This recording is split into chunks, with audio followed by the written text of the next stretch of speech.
After all that anger, violence, and death, you have to dig deep into your own heart to see if you are still sane.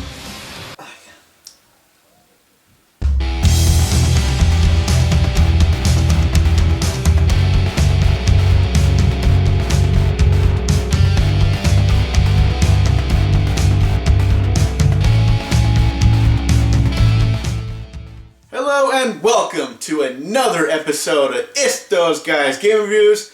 I am Fat Superman, and this is Sparta. Yeah. Actually, no. I'm Nick Silveranato, and this is Sparta. Connor Jagger. Today's game we're reviewing is it's here. This is it. 3 years in the making. The game that tore a fan base apart. Dunk. Wars were had. Fan base was divided. Friends became enemies. Enemies became friends. The internet was a fire with flame wars back and forth. Developers fought fans. Fans fought developers. It went on and on and on, and now here we are with the final product. Devil May Cry for the 360, PS3, and PC. Let's go! Team Ninja brings its offering to the table with Devil May Cry, the latest game in the series. Although instead of an actual sequel or prequel, the game is a reboot. It has most of the same characters in the original series, but offers a new take on them. The story opens with the revelation that demons control the world, or at least the city in which the game's story takes place, through business, advertisements, and soda. Yeah, that's right. You heard me. Soda. I trusted you. The head of all this is the Demon King Mundus, who controls it all from his corporate mega building. Is it just me, or does Mundus look like a fat Lex Luthor? He looks like a fat Lex Luthor that would be the director of a porno film. He is well aware of the existence of Dante and begins to hunt him down and try and kill him. And yes, that is a giant demon with a vagina on his forehead. A girl named Kat finds Dante to tell him that he's in danger and that the leader of a resistance group wants Dante to join their cause and help them bring down Mundus. To me, I know you're probably not going to see this video at all. I just have one question. On the off chance that maybe you come across it. What is with your... What am I trying to say here? What is your obsession with fucking naked Dante?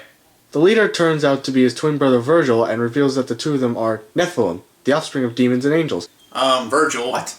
Has been like walking around in the game in his Pimp of the Year outfit.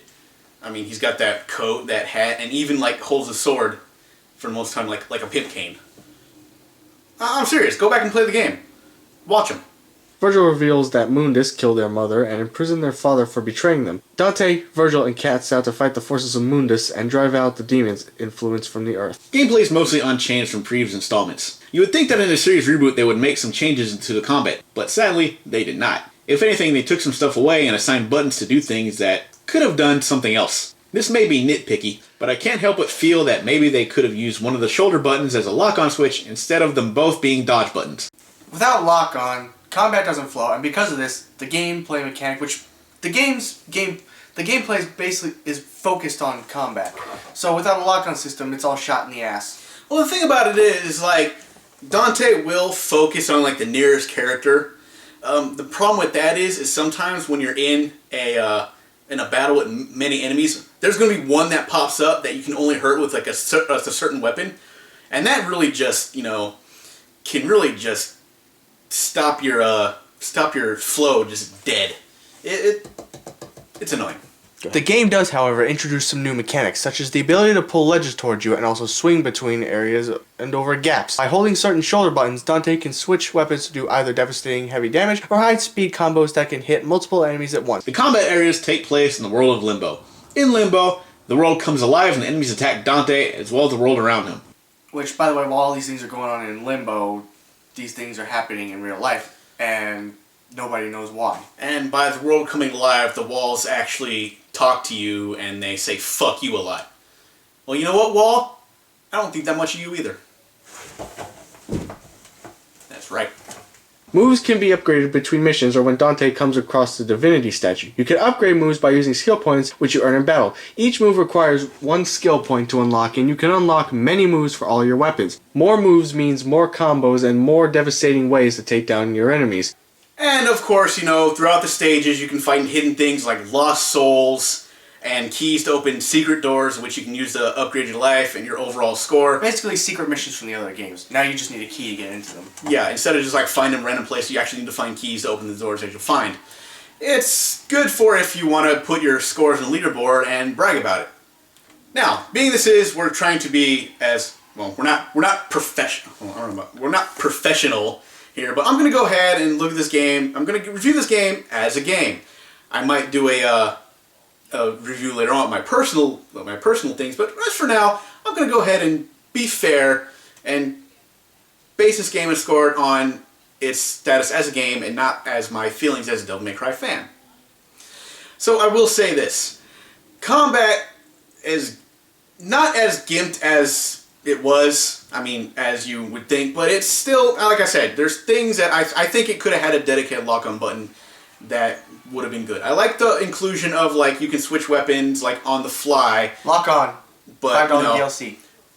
And it's pretty good. I think that's pretty good that you can switch weapons without having to go through a menu or stuff like that. And that's neat. And combat, I'm going to say it right here. The whole combat and gameplay system, it's pretty good. I'm not going to say it's the greatest thing ever.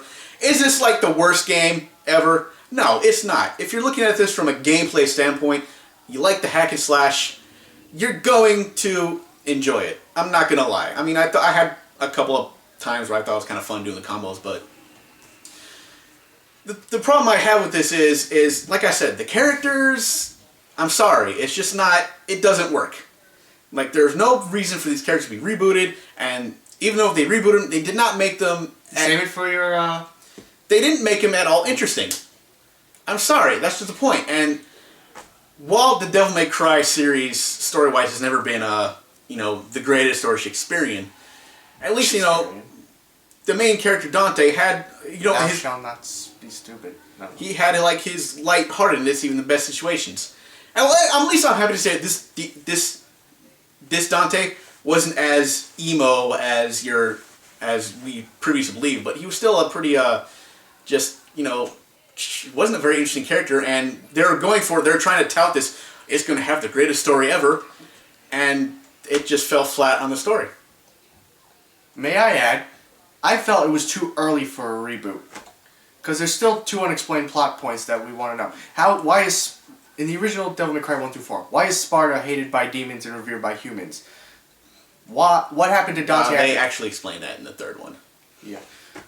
Okay, they explained that, but what kind of man was, I guess that's, if they wanted to do, what kind of man was Sparta? What led to him? They could have done a game in the series where you play as Sparta. Yeah, plus, that's what we need. One could make the argument. But what happened after Devil May Cry 2? That's another point. Now, one could make the argument that maybe Devil May Cry 2 was the end of the series because Dante gets stuck in the demon realm, and maybe he's still there at this time. But they also alluded that he probably escaped at the end of the 2nd one, and who's this Nero guy? Is he, like, it's pretty much, I don't want to say established, the rumor is that he's most likely the son of Virgil, and that would make sense, but little more explanation on that one. They didn't finish the series, and they all want to go ahead and reboot. There's only like really 4 games into the series, and that's it. And it's not enough to convolute it, like a Metroid or Zelda series. Don't me start on that one. Yeah. But I just think, as story-wise, it fell flat. And even, I don't want to give too much away, even the ending, it's just like, it just ends. But don't forget, also at the end of Devil May Cry 2, you hear that motorcycle? What if it's a lady from Devil May Cry 3 and 4? What if it's her? She had a motorcycle. The problem with this game, it ends, and what really bugs me about this is it looks like Capcom, after all this time, did not, and I really hate to bring this up, didn't seem to finish the game because rumor has it that the Virgil's downfall is the real ending. The rest of the game. So you had 3 years to develop this game, and Capcom didn't even finish it. And I'm gonna put that blame on Capcom, not Ninja Theory. Save that for whatever you're gonna do later. As much as I think Tamim handled the backlash like poorly, and he was just like a big moron for all this. I'm not going to sit there and blame him for the unfinished game to be finished through DLC. That is entirely Capcom because they've been doing this. They must have taken notes from Square Enix when they I know Square Enix did ending it, to Final Fantasy and for some reason too. Capcom thought that was going to make them money. So, based on that, I'm going to go ahead and give this game a C-. Good for hack and slash, rent it for a weekend, enjoy it. But if you're looking for like actual Devil May Cry and series staples, you ain't gonna find it. So don't bother. I would also give it a C-, if only because it's playable at least. It's not an unplayable game. I mean, it's not that all bad. shit. I just wish they had lock-on, more combat that flows better, and the fact that they kind of cut off the actual story to Devil May Cry 1 through 4 just to do this. And I'm sorry, Which, by the way, there's a rumor going around that if Bayonetta 2 does well, the guy who made Devil May Cry 1 through 4 will make the Devil May Cry 5 everybody wants. I don't know how he's going to do that since the license belongs to Capcom, but maybe they'll work something out.